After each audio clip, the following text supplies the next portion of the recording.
Jokes તમારા અને style અમારી આ ગુજરાતી ચેનલને સબસ્ક્રાઇબ કરો. ટિડિંગ. Thank you.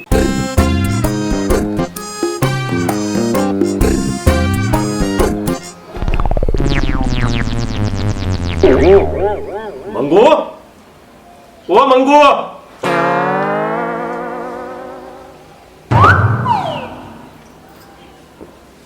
આ થોડું કે સુંદો લાય ને તરા.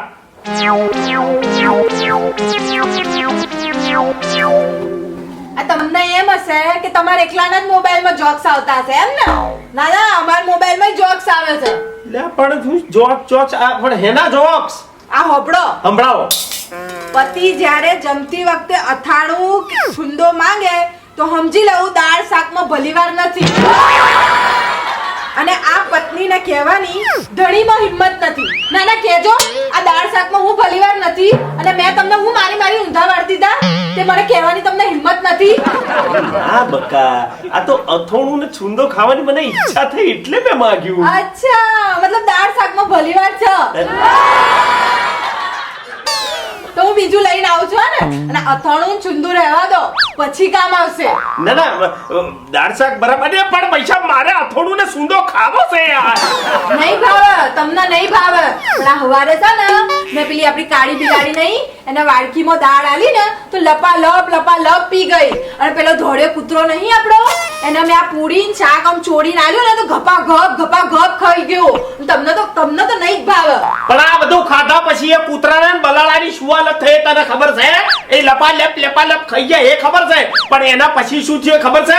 અરે પેલી કાળી બિલાડીએ આખું બાથરૂમ છે ને આ ઓકીને ભરી ગાલ્યું છે. અરે પેલા ધોરા કૂતરાએ આખા ઓગળામાં પદુડી પાડીને આખું ઓગળું ભરી ગાલ્યું છે. અરે ટોટિયા મેલવાની પગ મેલવાની જરાય જગ્યા નથી. આ બહુ ચપડ કર્યા વગર સોની મને અથોણું ને સુંદો લઈ જા. તમને ગમે એટલું હારું ખવડાવીએ ને પણ તમને કદર નહીં, અને પોતાનામાં તો ભલીવાર નહીં. આ હારું નહીં, પેલું હારું નહીં, બીજાની ખોટ જ કાઢવી તમાર તો. હીરા, એ મારામાં હીરા ભલેવાર નહીં. હે બોલી પડી ભલેવાર એટલે બોલ તો ખરી. આ તમે કાલે પેલો ગેસનો બોટલ ફિટ કર્યો તો એનું કહેજો. હા તે મેં જ કર્યું તો ગેસનો બોટલ ફિટ. મેં ગેસનો બોટલ ફિટ કર્યો, પછી મેં તને સગડી ચાલુ કરીને બતાવી, ઉપર હરકતી હતી, એના ઉપર મેં ચા બનાવી, મેં પીધી, રકાબી તને પીવડાવી. આટલો તો સરસ ગેસ ફિટ કર્યો તો એમાં ભલેવાર હેનો નથી જ નતો. એના ઉપર છે ને મેં દાળ બાફવા મેલી હતી. હા તે ઉભરાઈ જાય. પછી મેં દૂધ છે ને ગરમ કરવા મેલ્યું તું, તે ફાટી ગયું. પછી ભાત મેલ્યા હતા, કાચા રહી ગયા. સા ભલીવાર. પણ એમાં મારા ગેસના બોટલા ફિટ કરવા હાથે શું એનું કનેક્શન છે? અરે આ તારી દાળ ઉભરાઈ ગઈ, તારું દૂધ ફાટી ગયું, આ તારો ભાત કાચો રહી ગયો, એના હાથે મારા ગેસના બોટલાનો શું મતલબ? અરે તારા ડોરા તું છે ને હરખી ઠેકવાના જગ્યાએ રાખ તો આ બધું ના થાય. બોલી પડી મારામાં ભલેવાર નહીં. અરે ભલેવાર તો તારામાં નહીં. ના ના, કાઢો મારી ભૂલો કાઢો. પોતાની ભૂલ તો સ્વીકારવાની જ નહીં, બીજાની જ ભૂલો કાઢવાની. અલ્યા પણ તારી દાળ ઉભરી છે. હા કાઢો, મારો જ વોક કાઢો તમે. મારી જ ભૂલો છે. યા પણ પેલું દૂધ ફાટી. હા કાઢો, મારો જ વોક કાઢો. આખા ફળિયામાં જઈને કહી આવો કે મારું બૈરું આવું છે. કાઢો, મારો જ વોક કાઢો. તારા ભા હા મારો જ વોક છે.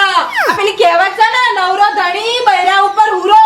અરે મારી ભૂલ થઈ જાય, માફ કરી દે. મેં જ ભૂલ કરી છે. અરે આ ગેસનો બોટલ મેં હું ફિટ કરી ડાલ્યો. મને અત્યારે એમ થાય છે ને કે ગેસનું સિલિન્ડર કાઢી લઉં, સગડીએ કાઢી લઉં, પાઇપે કાઢી લઉં, એનો અંજર પંજર છૂટો કરી ચોક ફેંક કેવું એમ થઈ ગયું છે. અને બોટલા ભેગો તને ફેંક કેવું એમ થઈ ગયું છે. સબસિડી વગરના બોટલા. પૈસા ઓમો કશો મારો બોક્સ છે. શું?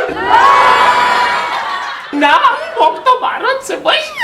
આ મેં ખાલી અથોડું ને સુંદો માજ્યો, એમાં તો ઉપરે ગયેલી દાળ આવી, પછી કાસું શાક આવ્યું, કાસા ભાત આવ્યા, અને ઉમદા દૂધ આવી ગયું. જો ભાઈ ગમે તે થાય, તમારા ઘરમાં પણ આવું હશે વાવાઝોડું. તમે છે ને જલ્દીથી એની ભૂલ સ્વીકારી લેજો, નહીં તો છેલ્લે તો તમારે આખો દિવસ માથું ફોડી અને તમારે ભૂલ તો સ્વીકારવાની જ છે. આ તો જોક્સ કોણ જોડે કોના છે, પણ આ ભૂલો મારી છે ભાઈ. જય માતાજી. લાઈક કરો, સબસ્ક્રાઇબ કરો. હવે આ થોડું ને સુધો લાય.